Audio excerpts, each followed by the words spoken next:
गुंजान आबादी वाली बस्तियाँ, तंग गलियाँ, मखदूश इमारतें, छोटी छोटी खोलियाँ, बुनियादी ज़रूरतों से महरूम अवाम, ये शिनाख्त है मुंबई के मुस्लिम अक्सरियती इलाक़ों की।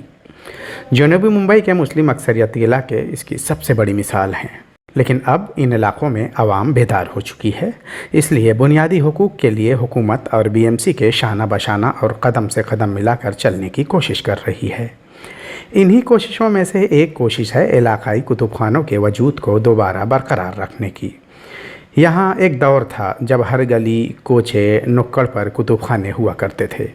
नौजवान नस्ल और तलबा इन कुतुबखानों में मुताला करने, रिसर्च करने और दूसरी ऐसी किताबों की खोज के लिए पहुँचते थे जो शायद कहीं और नहीं मिलती थी। ज़माना डिजिटल हुआ और उसके साथ साथ ये सारी सहूलतें न सिर्फ उनकी पहुँच से बाहर हुईं बल्कि उनका वजूद ही ख़त्म हो गया।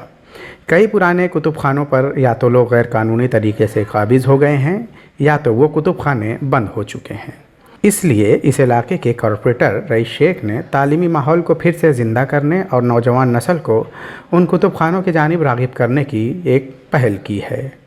इसलिए अब पुराने और कुफले लगे कुतुबखानों को असर-ए-नौ तामीर किया जा रहा है।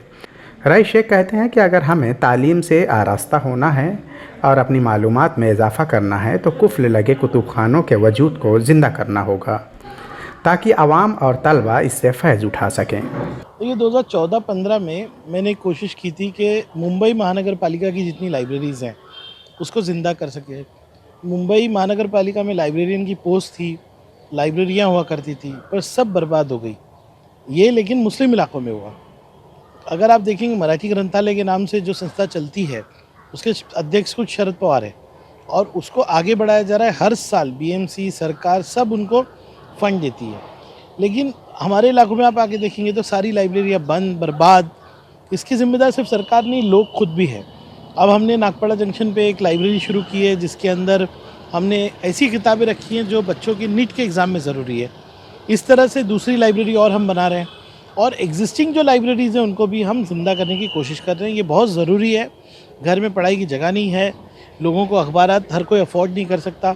अगर हमको अपनी तहज़ीब, हमारे अखबारात और किताबों को ज़िंदा रखना है तो लाइब्रेरियों को ज़िंदा करना बहुत ज़रूरी है। मुंबई का मदनपुरा इलाका जो अपनी अदबी और सकाफ़ती सरगर्मियों के लिए जाना जाता था, एक वो दौर था जब इन इलाकों में अदबी तहरीक, तरक्की पसंद तहरीक और तहरीक आज़ादी के मतवालों की मिसालें दी जाती थीं। वक्त जूँ जूँ गुज़रता गया और ज़माना डिजिटल हुआ तो यहाँ के कुतुबखानों में कुफर लग गए। रईस शेख कहते हैं कि बल्दियाती और सियासी रहनुमाओं की ये ज़िम्मेदारी है कि इलाके की आवाम को उनके बुनियादी हुकूक़ से रोशनास कराया जाए ताकि उन हुकूक़ के तहत ही इस तरह के कुतुबखानों को आवाम के लिए फिर से खोला जाए जो बरसों से बंद हैं। मुंबई से ETV भारत के लिए शाहिद अंसारी।